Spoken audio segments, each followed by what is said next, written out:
Buenas noches, bienvenidos. Esto es Makini en este sábado en Colorvisión a las 11 de la noche en un programa de lujo sociológica y políticamente hablando y hasta personalmente hablando. Vamos a repasar la política dominicana hasta donde el tiempo nos dé con la profesional de las ciencias sociales más activa, más destacada y posiblemente la más certera de los últimos tiempos, una gran amiga y mejor profesional de la sociología y del pensamiento social.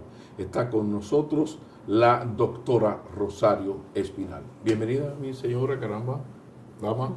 Buenas noches.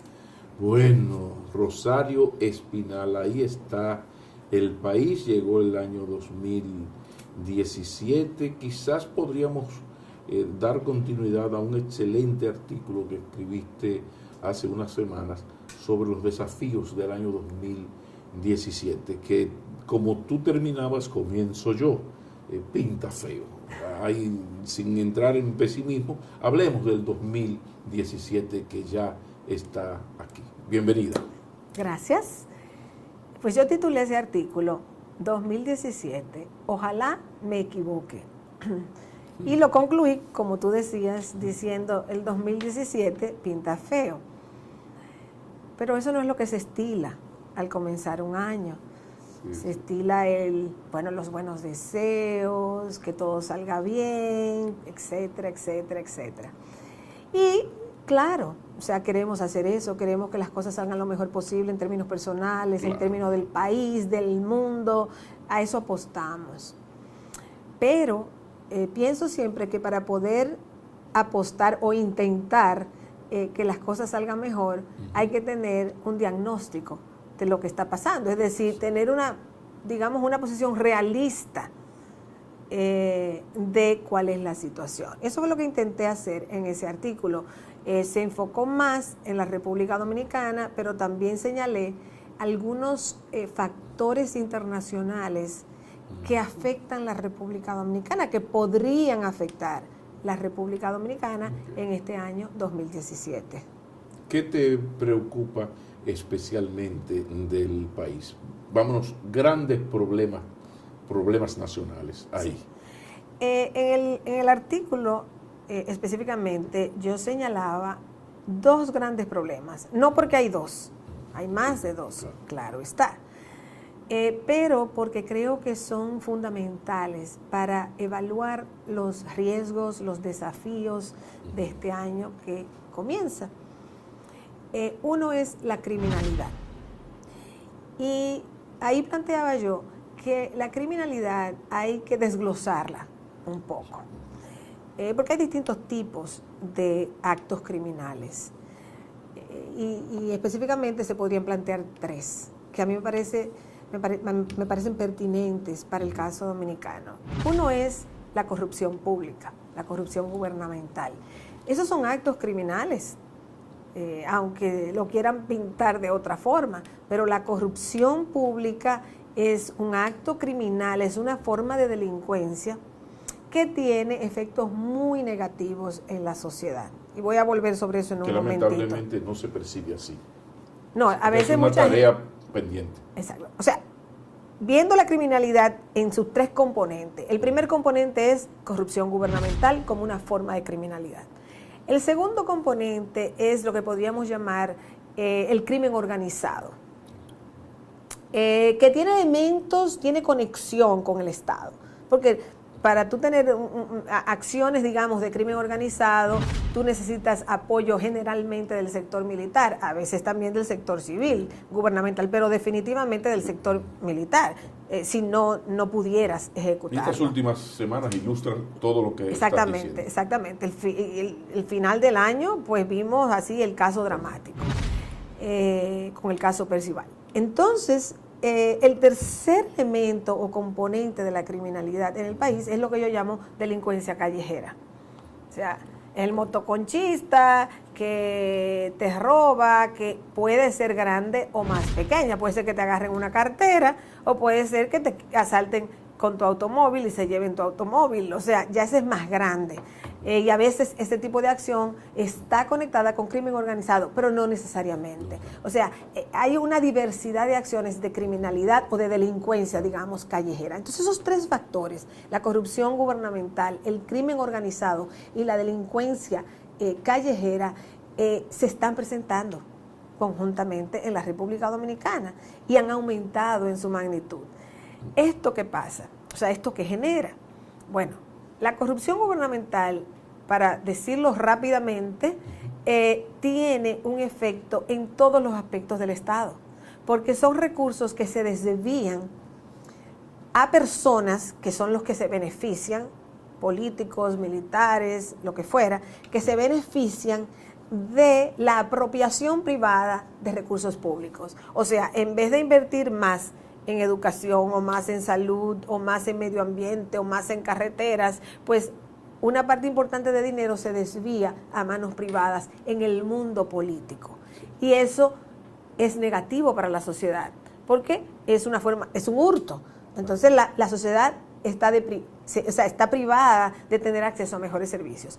El otro aspecto o el otro impacto negativo que tiene la corrupción gubernamental es que el gobierno es para un poco dirigirnos, cohesionarnos, guiarnos, mejorar nuestras vidas. Esa es la función del gobierno. Entonces, cuando el gobierno da el mal ejemplo, es como la madre o el padre que dan el mal ejemplo a sus hijos. O sea, eso tiene un efecto en los valores de honestidad.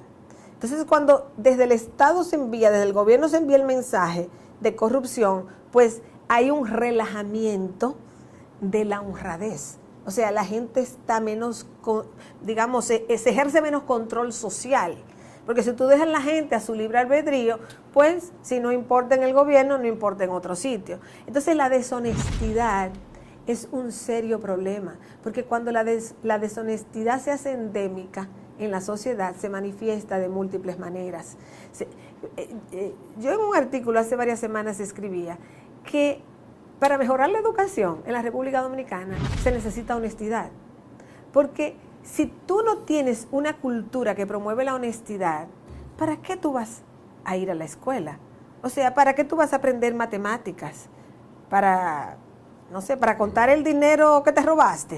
O sea, realmente una mejoría del sistema educativo necesita de una cultura que fortalezca la idea de la honradez. Entonces creo que hay que desarrollar un poco más qué hacer en un país donde, fruto de todo lo que has explicado hasta este momento, pues se cruzó el Rubicón, en el sentido de que hay una aceptación social de la delincuencia. O sea, y esto ha permeado también al mercado electoral. Por eso hoy la actividad político-electoral es fundamentalmente una actividad político-empresarial. Vamos a hacer una pausa, pero cuando regresemos continuamos desarrollando esos desafíos, pero dentro de la corrupción quiero que me desarrolles este aspecto. O sea, ¿qué hacer en un país donde 50 y tantos años de supuesta democracia hemos convencido a la sociedad dominicana, al electorado, que el camino no es este, sino aquel? Vamos a la pausa y continuamos esta conversación con la doctora Rosario Espinal McKinney para Colorvisión. Ha habido corrupción en todos los gobiernos del país. Claro, en la medida en que van cambiando los partidos que accesan al Estado.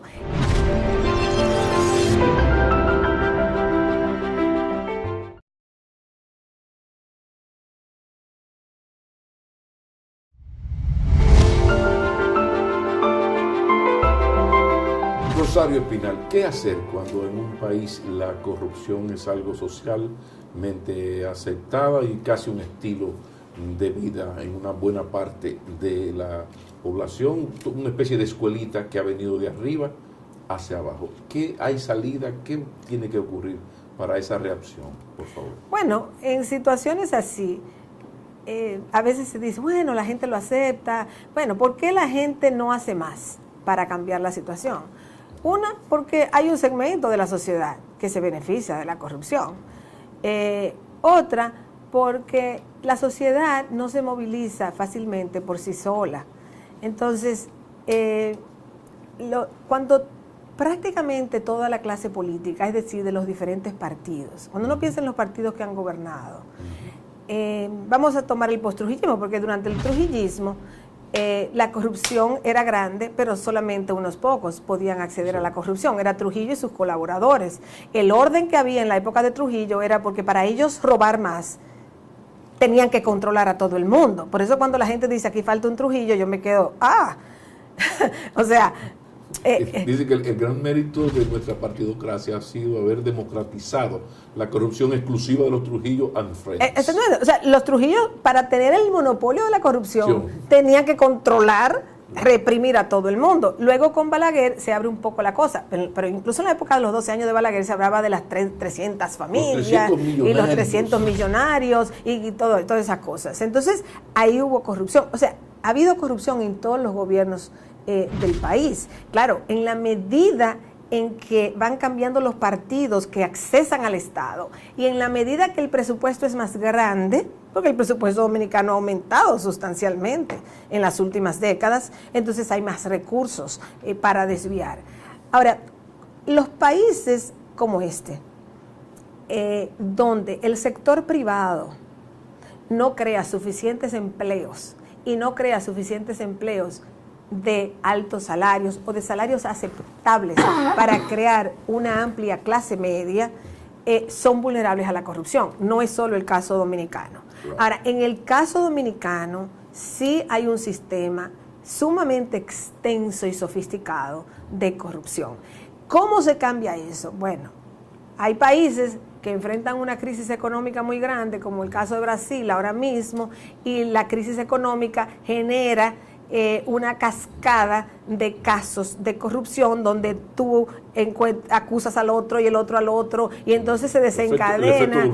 Exactamente, entonces es un efecto dominó en donde tú ya tienes muchas personas involucradas y el sistema comienza a colapsar. Porque realmente en Brasil lo que ha habido ahora mismo es una secuencia de acusaciones, pero ni siquiera en Brasil ha surgido un movimiento político que asuma la anticorrupción como proyecto político. Porque al igual que aquí es sistémica. En Brasil es sistémica en todos los niveles, en todos los partidos, a nivel nacional y a nivel estatal. En el caso dominicano, ¿hasta qué punto es un agravante el hecho del poder que acumuló la familia Trujillo? Que al salir, eso pertenece al Estado. Entonces, el hecho de que seamos un país donde el Estado es el principal empleador, el principal comprador de bienes, el principal ofertador de bienes, el principal de todo, eso no ha impedido el desarrollo de una auténtica, lo que llamaba vos, lo de la clase empresarial dominante. Claro, porque esta discusión. Eso agrava la situación. Una clase empresarial grande necesita un Estado más honesto. Porque necesita... Y lo impone, tiene poder para imponer. O sea, y tiene poder para imponerlo, pero claro, necesita un Estado más honesto, porque necesita que el Estado invierta en determinadas cosas y porque necesita una seguridad jurídica. O sea, cuando un empresariado crece, necesita una cierta seguridad jurídica. No puede estar sobornando para todo. Entonces, no es que la corrupción se acaba 100% en ningún país, no. En todos los países hay corrupción. Lo que pasa es la magnitud de la corrupción, el rol que juega la corrupción. Quizás es bueno subrayar que más que corrupción, el gran problema no es la corrupción, sino la impunidad. O sea, la tentación a la corrupción está ahí. Lo que pasa es que cuando... En un país es más grave que en otro. En el caso dominicano es casi absoluta la impunidad. Porque aquí, exactamente. Entonces, si la impunidad es prácticamente absoluta, entonces pues tú tienes carta abierta para la corrupción. En países donde hay un cierto margen para perseguir, procesar los casos de corrupción, una parte importante por lo menos, entonces ahí tú puedes reducir la corrupción. Entonces, el Estado, en ese sentido el gobierno, juega un papel fundamental porque solo el gobierno puede perseguir la corrupción.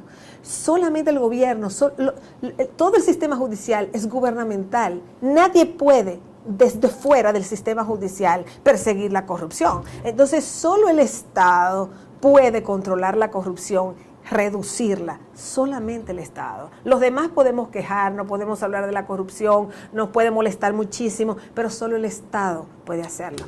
Continuamos entonces de la corrupción, pasamos al otro desafío que mencionaste. Okay. El otro desafío para la República Dominicana en el 2017, además de la porque lo puse en el contexto de la criminalidad, era corrupción gubernamental, crimen organizado y delincuencia callejera. Pero hay conexiones entre esas cosas.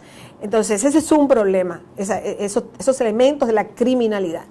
El otro aspecto que me parece problemático, sobre todo ya entrando este año, es el de la economía.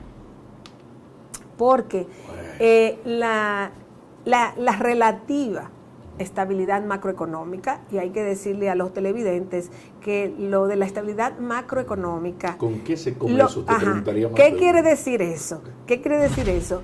Tasas moderadas de devaluación del peso, o sea, tasas moderadas de devaluación del peso y tasas moderadas de inflación. Entonces, eso es lo que se llama relativa estabilidad macroeconómica. No que la gente está boyando, no que la gente tiene altos ingresos, no, eso es otra cosa.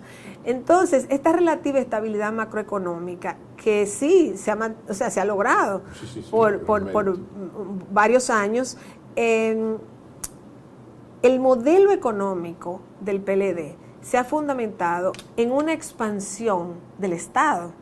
En inversión, en beneficios sociales, porque el Estado dominicano, y aquí voy a hacer un paréntesis si puedo, o sea, claro, en la era de Trujillo, el Estado dominicano era corrupto, fundamentalmente, porque, como dije anteriormente, Trujillo y sus allegados eran los corruptos y mantenían a todo el mundo bajo control. El corrupto era más pequeño. Era pequeñito. La práctica corrupta era fundamental. Era fundamental. Era un Estado... Era una cosa de beneficiarios. Era un Estado corrupto fundamentalmente, de pocos corruptos, porque solo el dictador y sus allegados podían ser corruptos.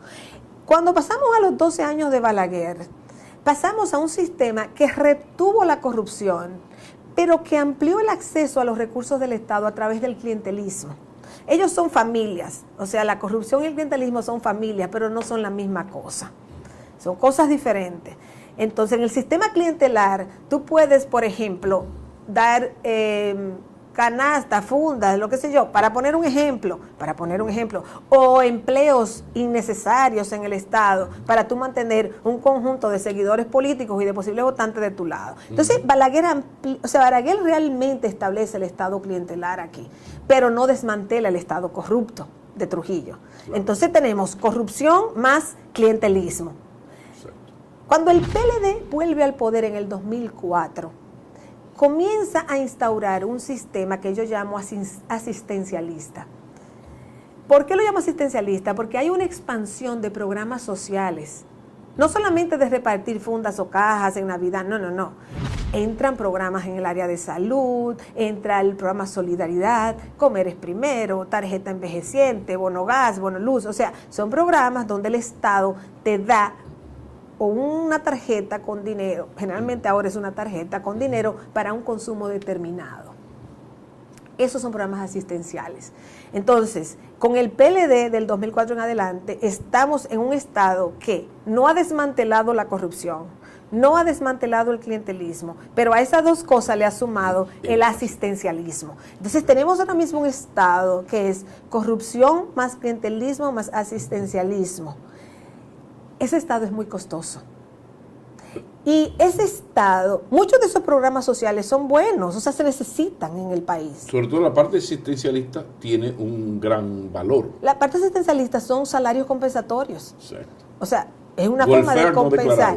Pero, ¿por qué no llega a ser ese estado de bienestar? Lo que llaman el welfare en inglés. Exacto. Porque para tú pasar del asistencialismo a un estado de bienestar, tú tienes que desmontar el corrupto clientelar. Tenemos que ir a una pausa. Cuando retornemos, entonces hay que decir que todo esto es lo que genera la preocupación de más de uno. ¿Hasta qué punto, y esa es la pregunta desde ya formulada, hasta qué punto todo este proceder, esta metodología, esta forma de gobernar, este acumulo, se dice en el campo, puede sostenerse, sobre todo en un 2017 que, como dice nuestra invitada, pinta feo? Vamos a la pausa.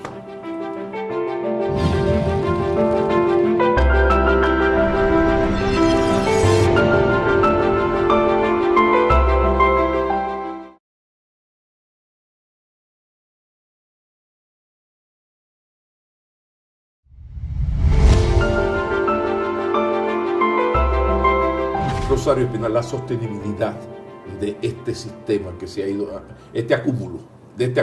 Esto es sostenible en las condiciones económicas del mundo y del país en 2017. Yo pienso que no es posible en República Dominicana seguir sosteniendo un Estado corrupto, clientelar y asistencial. Hay que comenzar a desmontar ese Estado corrupto y clientelar, fortalecer el sistema asistencial y mejorarlo para poder pasar a un estado de bienestar. ¿Cuál es el riesgo en este país y en otros países de América Latina que han intentado eso? Que de repente nos llega una crisis económica de magnitud por factores internacionales. Okay. ¿Cuál es el cuadro internacional ahora mismo que puede, digamos, socavar, dinamitar esta organización del Estado y de la sociedad dominicana? Bueno, aumento de las tasas de interés en el mercado internacional. ¿Por Inevitable, qué? ya hay un punto 25 y va en aumento más. Claro, porque el modelo económico se ha basado en un fuerte endeudamiento externo. Entonces tenemos una deuda fuerte a nivel internacional como país que hay que pagar. Si suben las tasas de interés, la deuda cuesta más. Eso lo entiende la gente. Si usted coge un préstamo para comprar una casa y las tasas de interés le suben al año de usted comprar su casa o a los 2 años, pues usted tiene que buscar más dinero para pagar su préstamo mensualmente. Entonces, si siguen subiendo la tasa de interés se ha mantenido muy bajita, prácticamente en cero, incluso para países como República Dominicana. Entonces, eso ha sido un incentivo para tomar prestado y seguir tomando prestado, unido al hecho de que ha habido estabilidad macroeconómica y estabilidad política en la República Dominicana. Entonces, pues la gente quiere poner dinero aquí por eso. Pero en la medida que aumenta el endeudamiento, si las tasas de interés suben, hacen más pesado el pago de la deuda. Y eso, ¿qué impacto tiene eso? Bueno, que entonces tienen que ponerle más impuestos a la población porque necesitan más dinero para pagar todos esos préstamos. Entonces, las subidas de tasas de interés. El otro problema que ya se ve es el aumento en el petróleo. El país se ha beneficiado en el último año y pico, de precios bajos del petróleo. Nosotros no somos productores de petróleo, pero dependemos demasiado del petróleo, porque aquí en vez de estar construyendo molinos de viento y generando energía por otras vías alternativas al petróleo, dependemos mucho de petróleo, de gas, de carbón, o sea, de todos esos combustibles. Entonces, si sube el precio del petróleo, eso generaría también un problema de presión presupuestaria para el país. Así es que aumento del precio del petróleo, ya se está dando, no es posibilidad, ya el precio ha subido, o sea, bajó a 30 y anda como en 50. Exacto. Entonces, el aumento de eso, el aumento de la tasa de interés son dos factores que harían difícil la carga en un país como este que ya lleva un alto nivel de endeudamiento. Ese es un factor. Exacto. Otro factor a nivel internacional. Yo pienso que la situación en los países del capitalismo central, es decir, en Estados Unidos y en Europa occidental, la situación económica y la situación política es muy volátil ahora mismo. En Estados Unidos llega Donald Trump al poder. Él ya anunció una política armamentista. Los republicanos generalmente buscan la manera de aumentar el gasto militar, porque son sectores fundamentales de apoyo empresarial a ellos. Entonces ya él ha anunciado una política armamentista. ¿A dónde va a llevar una política armamentista de Estados Unidos? En Europa la situación es sumamente precaria. En Europa hay una ascendencia de los partidos y movimientos de ultraderecha xenófoba. Ese fue el preludio para la Segunda Guerra Mundial. Entonces, en Europa Occidental ahora mismo hay una crisis política muy fuerte generada por la crisis económica que ha afectado a los países del capitalismo central desde el año 2008. Estados Unidos, Europa Occidental se han visto afectadas por una crisis financiera que comenzó en el 2008 y de la cual Estados Unidos ha salido bastante, porque la verdad Estados Unidos su desempleo ha bajado sustancialmente. Es un mérito de Obama. Entrega un gobierno relativamente saneado con relación a lo ocurrido en 2007-2008. Con relación a lo que está pasando en el 2008, la economía de Estados Unidos está muy bien ahora mismo. Entonces, pero en Europa la situación económica no es tan positiva. Entonces, eso ha generado procesos como el Brexit, y cambios de gobierno. Este año, 2017, cambia gobierno Francia, cambia gobierno Holanda, Marine cambia Le Pen gobierno esperando. Alemania, que ha sido la clave fundamental de la estabilidad europea. Entonces cambia gobierno Alemania. Si se va la Merkel, lo que va a llegar no es probablemente algo mejor, sino algo más hacia la derecha, y ella viene de un partido de derecha, pero es algo más probablemente. Entonces eso crea en Francia y Alemania son los dos países pilares de la Unión Europea. Entonces, si cambian gobierno y los gobiernos no son muy buenos, habrá problemas por ahí, más el Brexit, que sería en este año en que se vaya a iniciar el proceso de separación con Europa. Entonces, la situación en Europa a mí me parece sumamente delicada. ¿De dónde vienen los turistas a la República Dominicana? Vienen de Estados Unidos y vienen de Europa Occidental fundamentalmente. ¿Dónde están los inmigrantes dominicanos? Fundamentalmente en Estados Unidos y en Europa. Yo no veo una crisis económica en Estados Unidos para el 2017. Por el contrario, Estados Unidos ha estado saliendo de su crisis económica. Sí, pero es impredecible lo que pueda ocurrir. Pero lo que va a ocurrir en Estados Unidos es impredecible. Y esta administración es una administración que ha surgido con un discurso antiinmigrante. Cuando hay un discurso antiinmigrante, aunque tú estés legal en el país donde estás, y aunque sea en contra de los indocumentados, tú te conviertes en el prototipo, aunque tú estés legal y tengas residencia o ciudadanía o lo que sea, tú eres el prototipo de quien esa sociedad ve como un intruso indocumentado, y no hay forma de saber si tú eres indocumentado o documentado. Entonces eso genera una mala vibra, digamos, en toda una comunidad. Fíjate que a la fecha Donald Trump no ha hecho un nombramiento importante de un latino.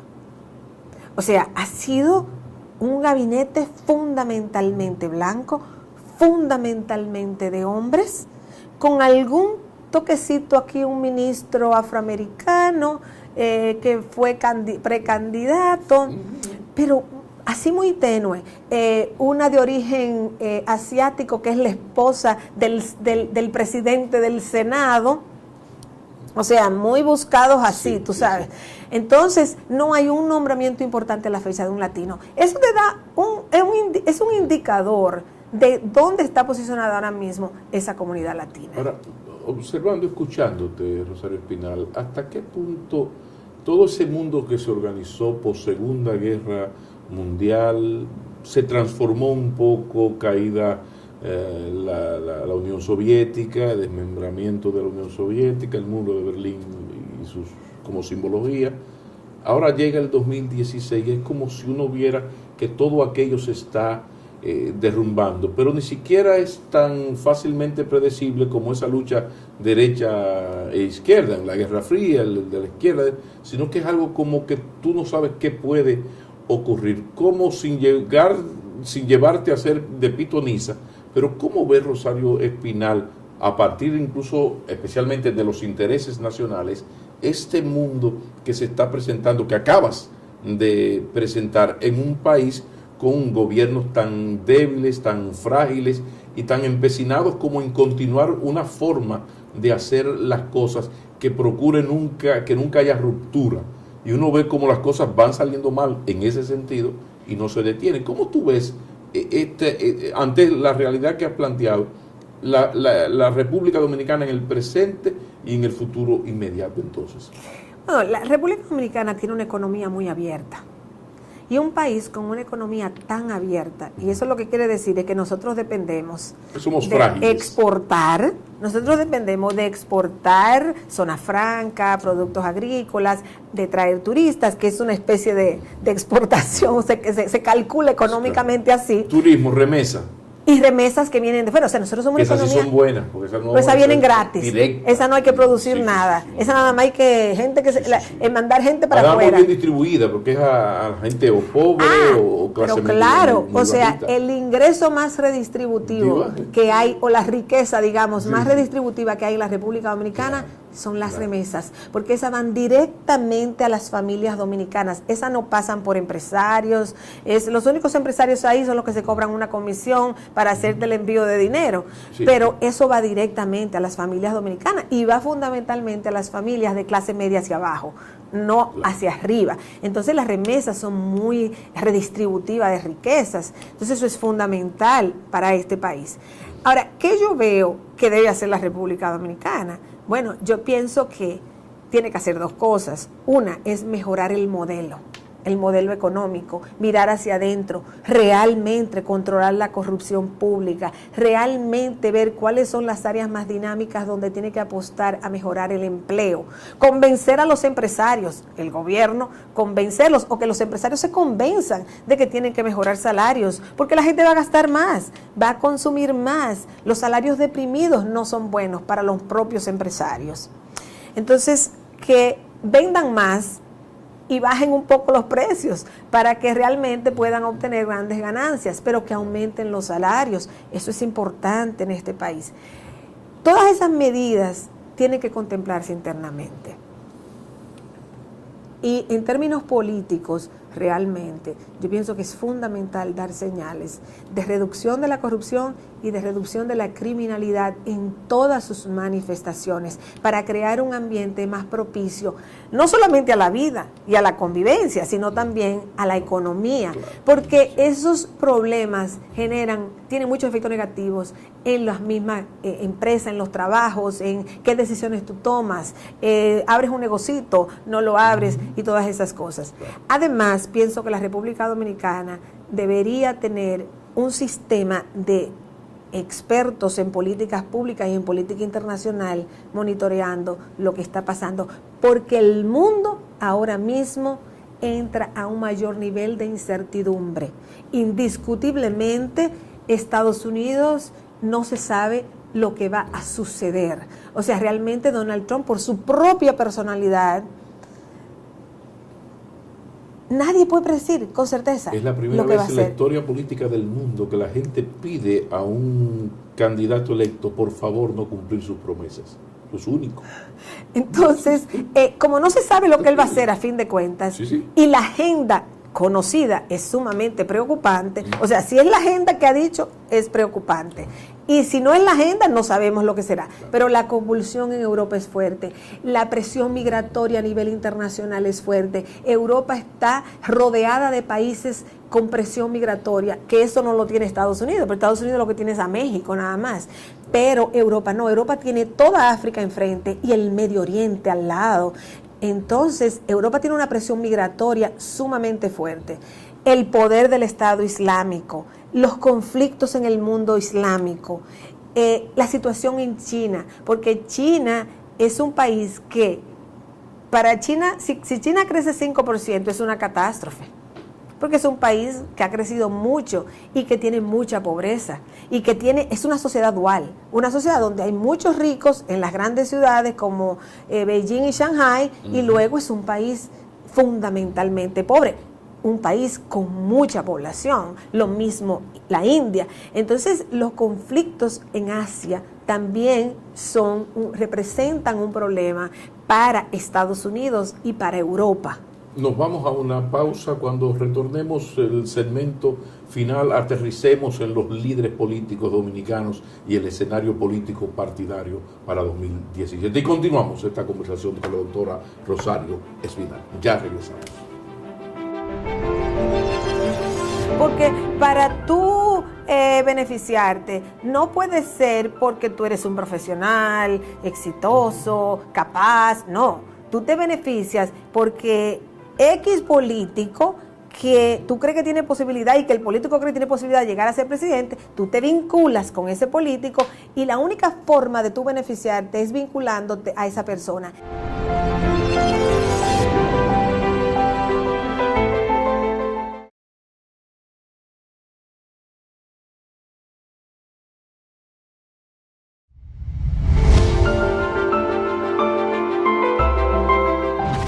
Aterrizamos esta conversación luego de ese viaje global de problemas y de amenazas para hablar del liderazgo político dominicano. En el caso de la partidocracia reinante tenemos a un PLD muertecito de éxitos y a una oposición que vive de sus fracasos. Un caso sumamente extraño, pero el escenario presenta a un Leonel Fernández y a Danilo Medina con el control del PLD y la incertidumbre de la candidatura. Me gustaría tu lectura de esa lucha que anticipada, es una vergüenza que estamos hablando en el 2017 hablando de esto, pero esa es la realidad.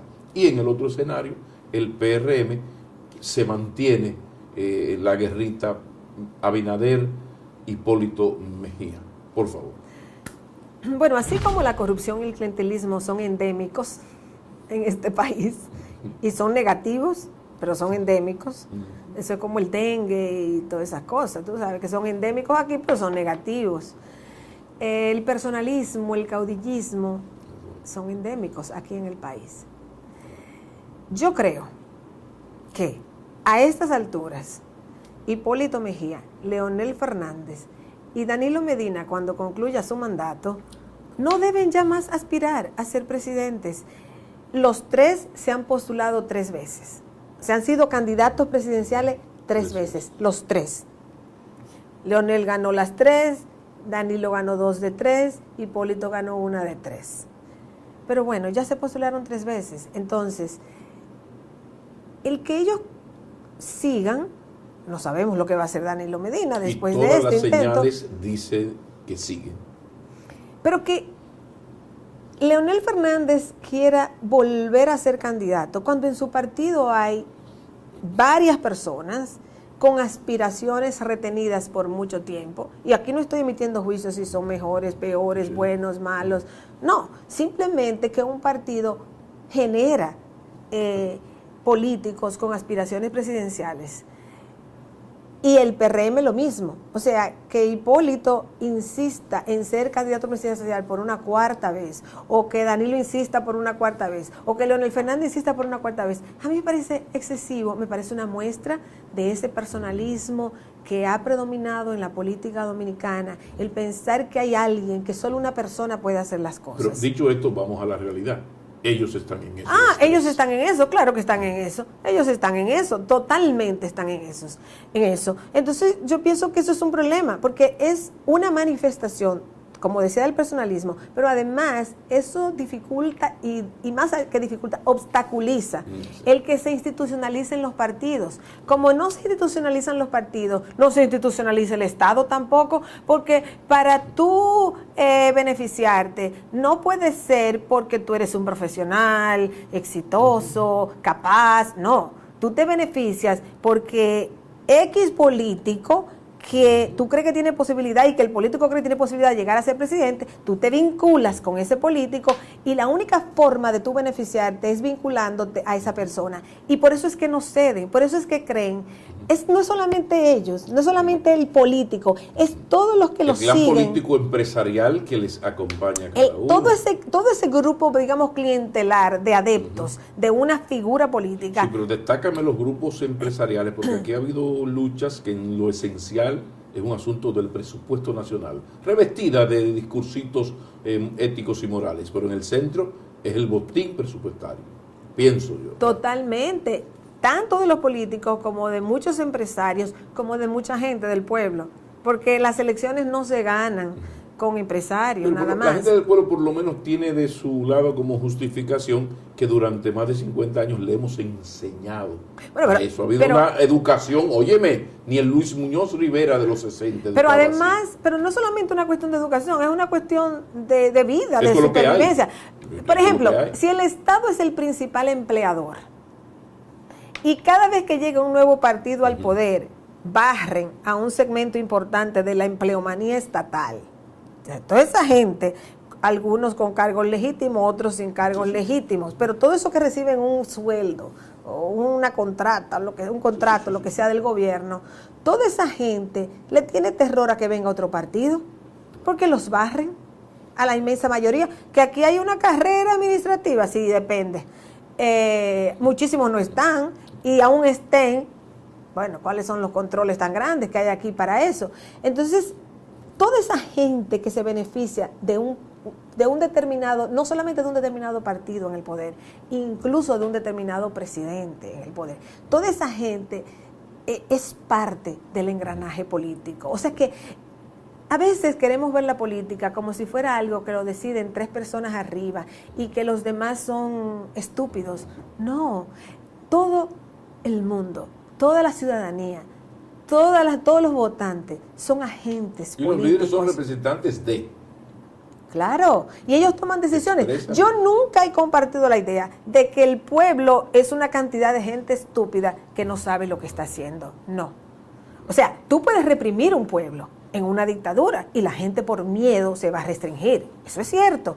Ahora, donde tú no tienes un elemento represivo, ¿qué es lo que entra? La transacción económica. Yo tengo un empleo, espérate, yo no quiero perder mi empleo. ¿Por qué? Porque el Estado no está institucionalizado. Si el Estado dominicano tuviera los empleados que necesita por capacidad profesional simplemente, claro, y se van a quedar ahí porque están en una carrera administrativa, entonces muchísima gente no tuviera que depender de un político o de un partido, según sea el caso. Entonces todos esos candidatos que quieren volver y volver y volver es porque se alimenta la idea de que, bueno, yo fui beneficiaria o tú fuiste beneficiario o el otro es beneficiario de tal o cual partido y de tal o cual candidato. Entonces ese personalismo es parte de ese clientelismo y es parte de esa corrupción. Si los partidos no se institucionalizan, es muy difícil institucionalizar el Estado, porque los partidos son los que gobiernan cuando llegan al poder. Y aquí los partidos, grandes o pequeños, son fundamentalmente clientelares. Entonces, doctora Rosario Espinal, a partir de lo conversado, todo lo conversado hasta ahora, a nivel internacional, a nivel local, a nivel social, a nivel político, a nivel económico, es la pregunta final. ¿Hacia dónde va el país dominicano en esas circunstancias? Bueno, la República Dominicana se ha mantenido, digamos, relativamente estable. O sea, cuando comparamos a República Dominicana con Venezuela, con países de Centroamérica, o sea, con otros países de la región, la República Dominicana ha mantenido una relativa estabilidad macroeconómica, ha mantenido relativa estabilidad política. Bueno, ok. Ahora, ¿qué es lo que sucede? Que es como una especie de castillo en arena. Entonces, esa arena puede ser muy movediza. Entonces, yo pienso que hay que poner zapata. Hay que poner una zapata, hay que meter cemento, hay que meter varillas. Gigante con los pies de barro. Sí, o gigante con los pies de barro, también otra forma de decirlo.